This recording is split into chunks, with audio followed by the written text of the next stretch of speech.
John Robinson is not messing around. He is making deals to try to make the Titans better. He's done it throughout the offseason. He did it again today by trading Dorial Green-Beckham to the Eagles in exchange for versatile lineman Dennis Kelly.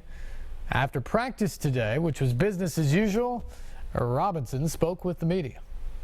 Was there a little bit of frustration that Dorial might not have been progressing maybe as quickly as the team might have liked at this point? I think it was just inconsistencies. You know, we've talked about that before, and wanting to come in on a day in and day out basis and perform at it, you know, at a level that's expected of Titans. And again, you know, best of luck to him there in Philly, and we're looking forward to working with Dennis. Why make the trade now? Why not hold off and wait? You've got the top waiver priority.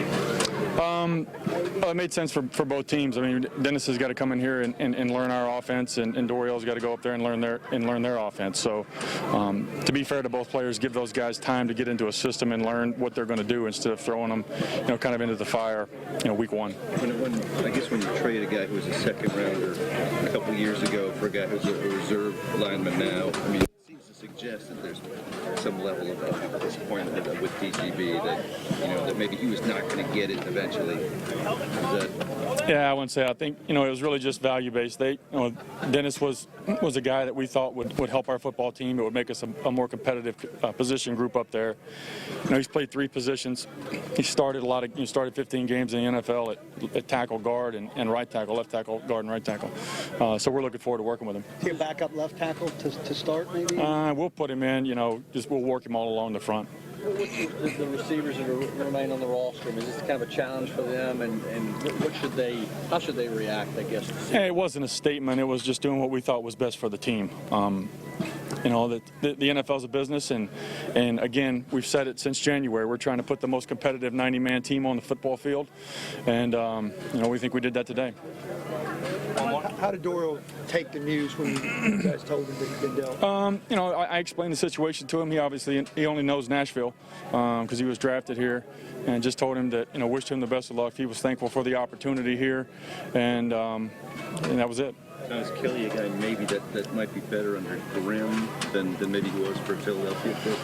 Yeah, again, offensively, I don't know system-wise what they're running up there, terminology, play calls, all that. You know, I just think based on his skill set, he's big, he's smart, he's tough, and he's versatile. Again, he's played a lot of positions, so I think you know, he'll be a nice added mix to that group for us. Do you make this trade if Byron Bell is healthy? Again, we just deal with the situations that come. It's like we make this play call if this happened. That was the hand that dealt us, and you know, we got to go with it. John Robinson, after practice today, talking to the media, he certainly made a big move, getting rid of Dorial Green-Beckham. Again, a guy that he was dealt because he wasn't here a year ago. So although it was a high draft pick, it's not necessarily a guy that Robinson would have had a high grade on or thought the world of coming into this situation. And the inconsistencies certainly didn't seem to change his mind. Mike Mularkey also talked with the media afterwards about the trade and what they get in Dennis Kelly. Well, we've again, it's a daily evaluation of everybody, and again, I've been very upfront about anybody you've asked me about how they're performing, and again, I'll say this: it was the inconsistency that was there.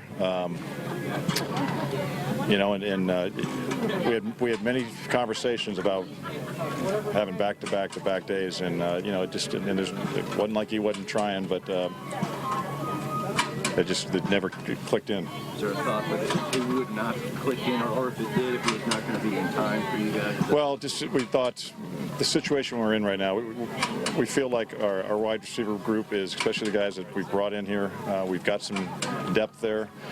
We don't with the offensive line. That is a concern, or was a concern. You know, very similar to this linebacker situation last year, where we were concerned about our 2 outside guys if something happens. It was very, very similar to that, and we thought this was the best move for our football team, which everything we're doing is for our football team. Speak to maybe the confidence you got in the guys that remain with the team, the other guys in the room. Yeah, I feel good about them. We've got a good group. You know, you're talking about a Hall of Famer with Andre Johnson. Richard has come in here, made plays. You know, we need to get Kendall back in the mix. We've missed him being able to play that slot. I feel good about where we are with them right now. And John and I both felt like, this was best for our team based on the situation we had with our offensive line as well. John said this wasn't exactly sending notice to the wide receiver group, but it looked like you pulled them aside, which you don't normally do at the beginning of practice. What was your message to them right then? Oh, it was about me sitting with the defense and how the defense reads their motions, and it was about coaching. It had nothing to do about DGB or anything. It was a coaching point. I had just left a meeting with all the defense. They're talking about being able to read run or pass based on how they motion, how they use their body language, all those things. So I just, before it got passed into a different drill, I wanted to make sure before we got practice going. What was your message?